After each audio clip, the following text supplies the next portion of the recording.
सब लोग। ये देखो मैं बैठी हूँ किचन में, अभी बज रहे शाम के 5 और इतनी धूप थी, पर क्या कर सकती हूँ। मैं लहसुन छीलने बैठ गई और मेरे पास कुछ करने के लिए काम था नहीं, बाबू सो रहा था, इसलिए मैंने सोचा धीरे धीरे बैठी बैठी लहसुन ही छीन लेती हूँ, फिर सब्ज़ी बना लूँगी। और आज दाल बनाने के लिए सोची हूँ। फिर बाबू उठ गया था, बाबू ने वो दूध पिलाया और मैंने बाबू को थोड़ी देर खिलाने लगी।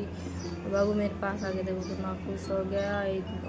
और आंधी इतनी जोर से आई हुई थी गाइस, क्या बताऊँ। फिर मेरी दादा सासू और सासू बैठ गई थी लहसुन सही करने में, फिर वो लहसुन सही कर रही थी, लहसुन में से कचरा निकाल रही थी और बाबू अपनी दूसरी दादी के पास खेल रहा था। फिर मैंने बाबू को लिया, दूध पिलाया। फिर मैंने सोचा कि अब तो 6 बज गए, अब सब्ज़ी बना लेती हूँ। फिर मैं आ गई थी, बाबू को उसको पापा को दिया और बाबू अपने पापा के पास कूलर वाले कमरे में बैठा था, खेल रहा था। और फिर मैं किचन में आ गई, खाना बनाने लगी। फिर मैं दाल बनाने लगी और क्या बताऊँ गाइस, यहाँ पे ना दाल को चाहे 2-3 घंटा कितने भी उबाल लो पर दाल गलती नहीं है, इसलिए फिर मैंने दाल को कूटा।